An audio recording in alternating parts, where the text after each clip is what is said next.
Viva Voz, com Vera Magalhães.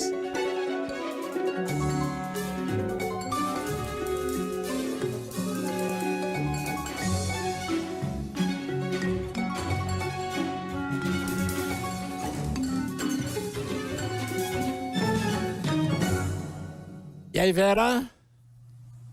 Boa tarde, Sardenberg, Cássia, todo mundo encasacado nesta primavera, nada primaveril. Sem dúvida, Vera. Aqui em São Paulo, um frio danado. Para os ouvintes terem uma ideia, a gente teve 10 graus de temperatura hoje cedo e mesmo com um dia bem bonito que estava de manhãzinha. Boa tarde para você. Eu saí da TV ontem 1h30, não acreditei no frio. Tô aqui com resfriado. Bom, primeiro tema, Vera Magalhães, o orçamento preparado pelo governo atual já tem um déficit de 60 bilhões. Mas as promessas de campanha de Lula, os compromissos, etc., exigem um gasto, se for tudo cumprido, em torno de 170 bilhões de reais. E a questão é, um rombo, outro rombo, de quem é a culpa, Vera? Essa é a discussão. A culpa principal é do governo atual, né, Sardenberg? Que a gente não pode minimizar que quem está no poder é quem tem de fazer as escolhas. E esse governo fez sempre escolhas que levaram a uma situação de caos fiscal que a gente vê hoje. O adiamento dos pagamentos dos precatórios por meio de uma PEC, depois essa outra PEC agora que permitiu também gastos não lastreados pelo teto, num período já eleitoral, que jogou todos esses papagaios para frente. Por quê? Porque era uma promessa tanto do presidente Jair Bolsonaro quanto do presidente eleito Lula manter os R$600. Isso aí virou uma armadilha. Foram R$600 emergenciais de agosto até dezembro e que em plena campanha ninguém teve coragem de dizer, olha, a gente vai encerrar esses R$600 e voltar para os 400. Só que Bolsonaro, embora prometesse isso, quando mandou o orçamento para o Congresso, que era uma responsabilidade dele, previu só R$405. Então, ganhasse o presidente ou ganhasse Lula, já tinha contratado aí um gap para ser coberto de alguma maneira por um orçamento que já estava estourado. Então, essa culpa é do governo atual e arrumar um jeito para cobrir esse buraco aconteceria qualquer um dos dois que fosse eleito. O problema é que, diante desse cobertor que já é curto, um orçamento que já está estourado e tudo que tem para ser incluído, estão querendo incluir mais coisas. Agora já tem gente, por exemplo, falando em aumentar já para o ano que vem a isenção do imposto de renda para quem ganha até R$5.000. Então você acaba já mexendo na arrecadação quando já está tudo estourado.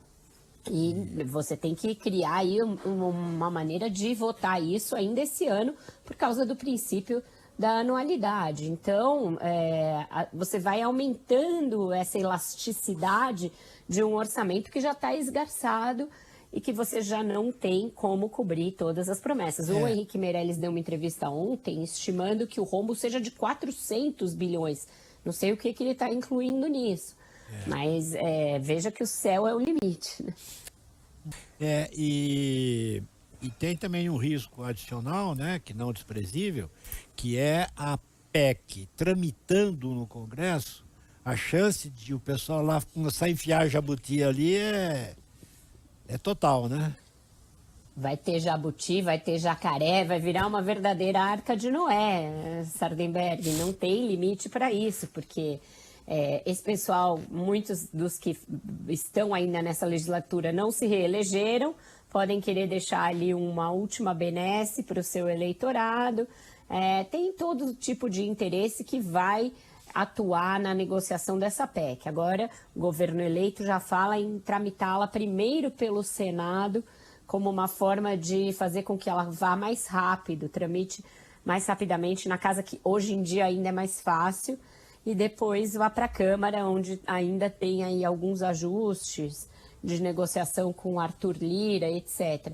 O problema é que, concomitantemente com a tramitação dessa PEC, a gente pode ter o Supremo decidindo pautar a questão da constitucionalidade do orçamento secreto.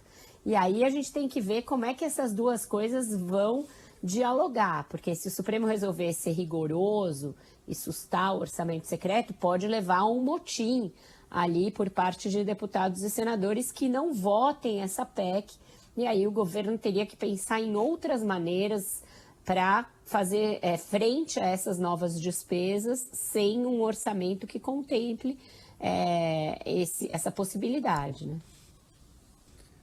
O Vera, aí você falou aí em Meirelles, Henrique Meirelles, ele tá super ativo aí nas redes e tal. E ou ele é ministro ou ele é candidato, né?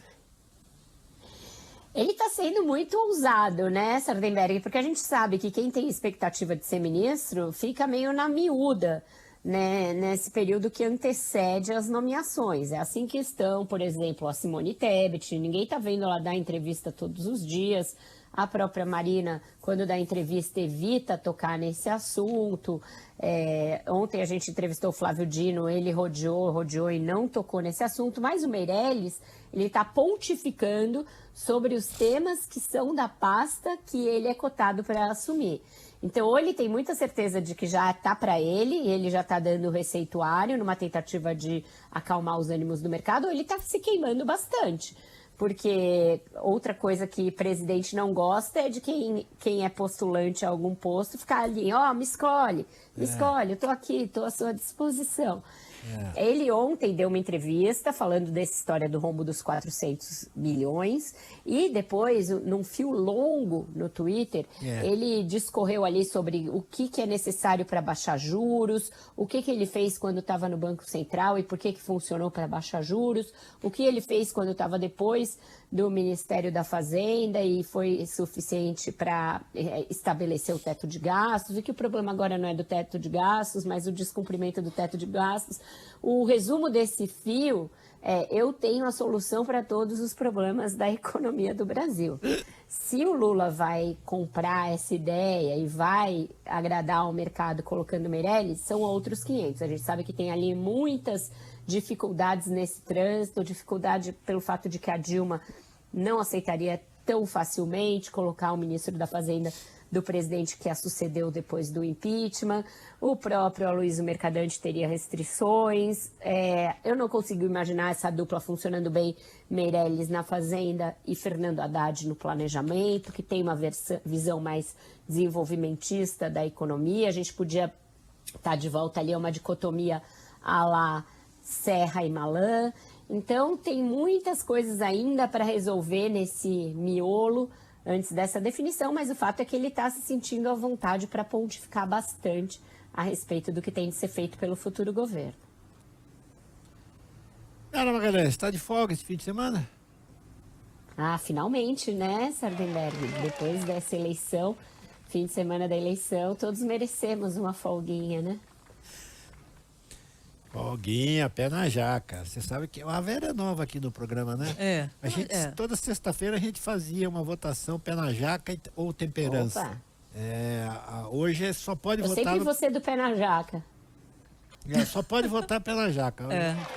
É que a gente está com muitas semanas e semanas seguidas de temperança. Então, hoje a gente determinou o pé na jaca. Olha, simples as cenas assim que a gente viu essa semana pelo Brasil são de tudo menos de temperança. Exato. A galera passou a semana enviando pé na jaca. Temperança Quem estava nós nas aqui. estradas Nossa, e né? recomendo temperança. Exatamente, mas pra gente aqui.